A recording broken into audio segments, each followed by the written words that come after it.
The security guard at the Century City parking garage didn't recognize the man sleeping in the beat-up 1979 Chevy Malibu. It was 3:17 a.m. on December 15, 1981, and Denzel Washington was trying to decide whether to drive his car off the Mulholland Drive cliff or show up for his dishwashing shift at 6 a.m. At 27 years old, he had been living in his car for 6 weeks, working 3 jobs just to afford gas and the occasional shower at a gym.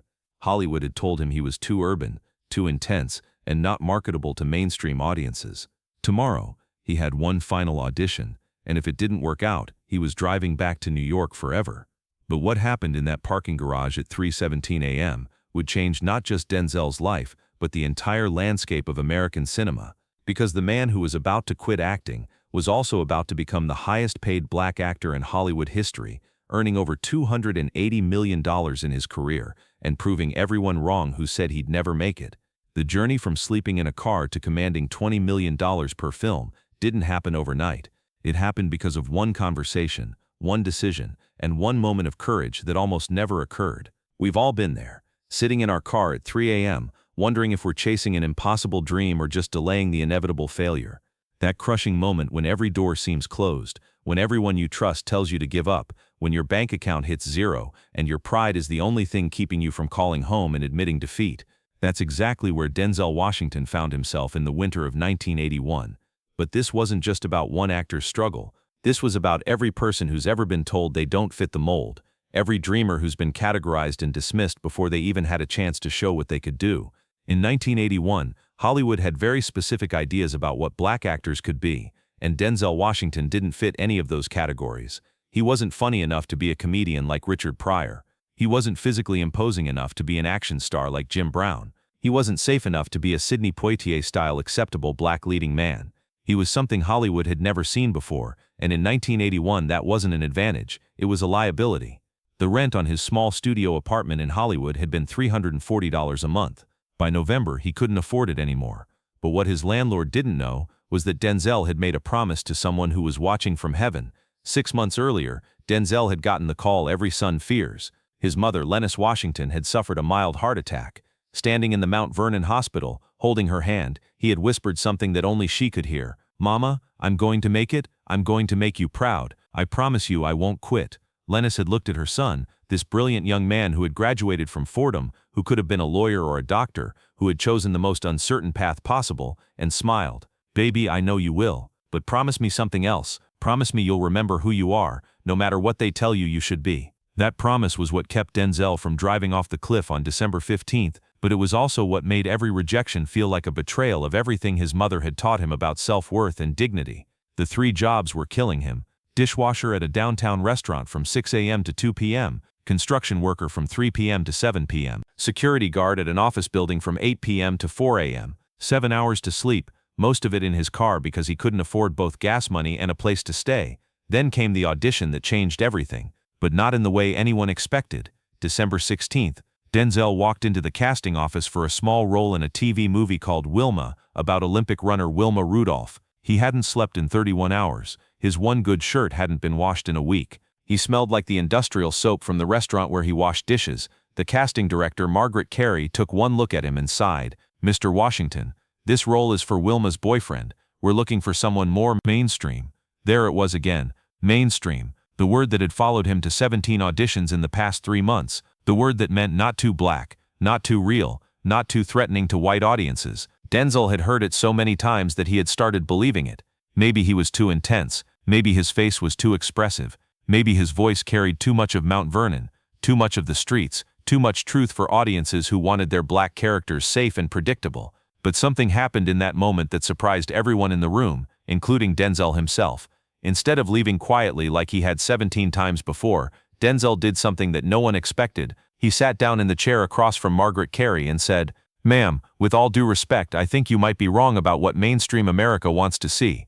The assistant casting director looked up from her notes, shocked. Actors didn't challenge casting directors, especially unknown black actors who clearly needed the work. But Denzel continued, "I grew up in Mount Vernon. I went to public school with kids of every color. I played basketball with white kids, black kids, Hispanic kids. We all cheered for the same team. We all had the same dreams. I think mainstream America is ready for characters who look like the real America, not the sanitized version. Margaret Carey stared at him for what felt like an hour but was probably 30 seconds. Then she said something that changed the trajectory of his entire career. "You know what? Read for the part, but don't try to be what you think we want. Just be yourself." What happened next would be talked about in casting circles for decades. Denzel's reading of those 4 pages of dialogue revealed something that no one in Hollywood had been looking for, but everyone needed. He didn't just read the lines, he inhabited them. He brought a depth and complexity to a character who was written as a simple supporting role. He made the boyfriend not just Wilma's romantic interest, but a fully realized human being with his own dreams, fears and motivations. When he finished, the room was silent. Margaret Carey later said it was the first time in her 15-year career that she had forgotten she was in an audition. "I wasn't watching an actor read lines," she recalled years later. "I was watching a relationship unfold in real time." But here's what made that moment truly extraordinary. Denzel had brought his own truth to the character. The desperation he was feeling, the determination not to give up, the pride that came from surviving when everyone expected you to fail, all of that was in his performance. The casting director made a decision that would ripple through Hollywood for decades. "We're rewriting the role, it's bigger now, and it's yours." That night, Denzel slept in his car for the last time. Not because he had suddenly become rich, but because he had finally found something more valuable than money, the unshakable knowledge that his talent was real. But the real transformation began when Denzel discovered something about himself that no acting teacher had ever taught him. During the filming of Wilma, something extraordinary happened. Cicely Tyson, who was playing Wilma's mother, pulled Denzel aside between takes. Cicely was already a legend. She had been nominated for an Academy Award. She had broken barriers. She had paved the way for every black actor who came after her. "Young man," she said, "you have something special. But more than that, you have something necessary." "What do you mean?" Denzel asked. "Hollywood has spent decades telling black actors to be smaller, quieter, safer, to fit into roles that white writers created for characters they never intended to be fully human. But you bring full humanity to everything you touch. Don't ever let them convince you to be less than who you are." That conversation changed Denzel's entire approach to his career. He stopped trying to fit into Hollywood's limited vision of what black actors could be. Instead, he started demanding that Hollywood expand its vision to include him. The shift was immediate and dramatic. Within 2 years, he had landed a starring role on St. Elsewhere, playing Dr. Philip Chandler, a character who was complex, flawed, brilliant, and fully human. But the real test came in 1987, when Denzel was offered the role that would define his career and challenge every assumption Hollywood had about black leading men: Steve Biko in Cry Freedom. The role of the South African anti-apartheid activist who had been murdered by the white supremacist government. It was exactly the kind of role that casting directors had been telling Denzel was too intense and not mainstream enough for American audiences. But by 1987, something had changed. Denzel had proven himself as a television actor.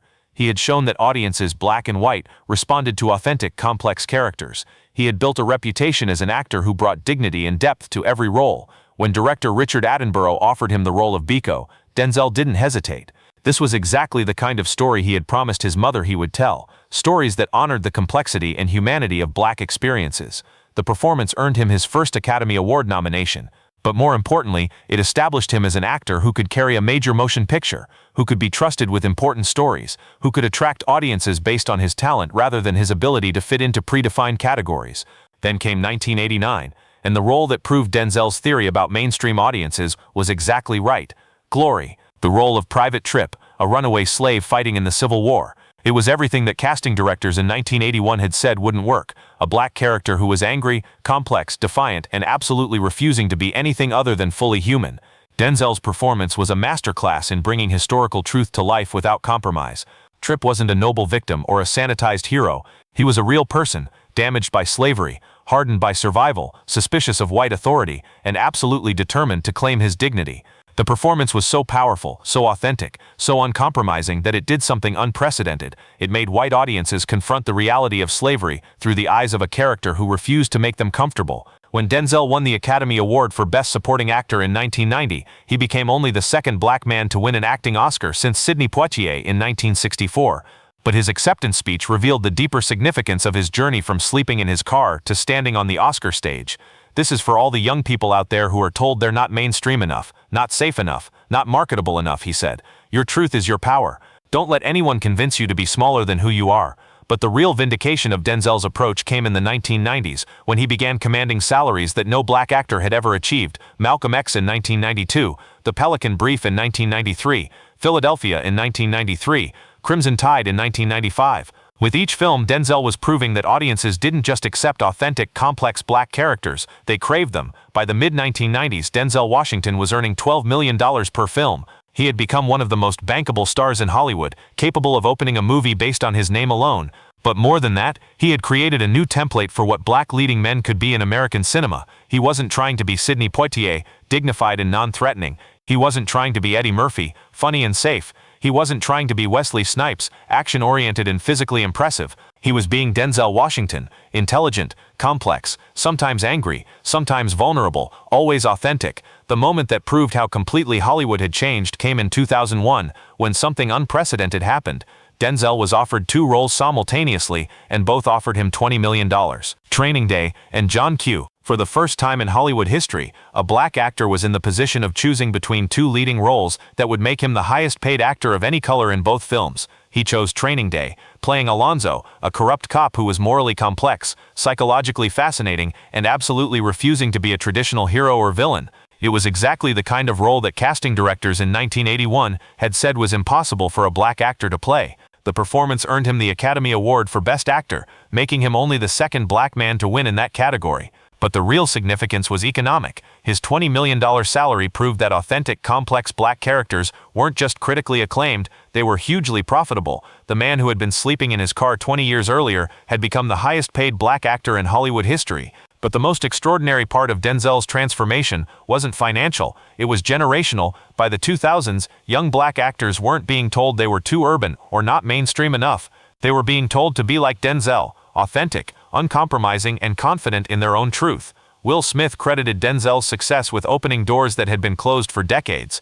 Denzel proved that audiences don't want us to be smaller, Smith said in interviews. They want us to be ourselves, fully, completely, unapologetically ourselves. Samuel L. Jackson, Morgan Freeman, Forrest Whitaker, Lawrence Fishburne, all of them built careers on the foundation that Denzel had established. The idea that black actors could be complex, could be leading men, could be trusted with important stories and major budgets. Then came 2016, and the moment that proved Denzel's impact had transcended individual careers and changed the industry itself. Fences, Denzel's directorial adaptation of August Wilson's play, was nominated for 4 Academy Awards, but more significantly, it represented the full realization of the vision that had begun in that parking garage in 19... Here was a film that was uncompromisingly black, that centered African-American experiences without explanation or apology, that assumed its audience was intelligent enough to engage with complex themes about family, responsibility, and the lasting effects of systemic racism, and it was a commercial and critical success. The man who had been told he wasn't mainstream had created mainstream success by refusing to compromise his authenticity.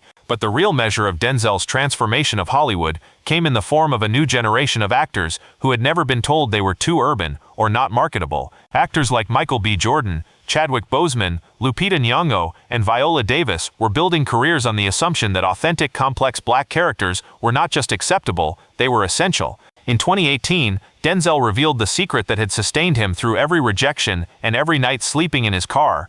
During an interview at the American Film Institute, a young actor asked him how he had maintained his confidence when everyone was telling him he wasn't right for Hollywood. Denzel's answer revealed the philosophy that had guided every decision since that night in 1981. I never tried to be right for Hollywood. I tried to make Hollywood right for me.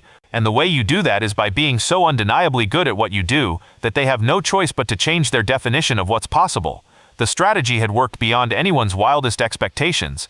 Denzel hadn't just become successful, he had redefined what success looked like for black actors in American cinema. But the most powerful validation of Denzel's journey came in 2020, when the industry itself acknowledged how completely the landscape had changed. When Chadwick Boseman died unexpectedly, the tributes weren't just about his talent, they were about his approach to choosing roles. Every major piece written about Boseman mentioned his commitment to portraying black characters with dignity and complexity, his refusal to compromise his authenticity for commercial success.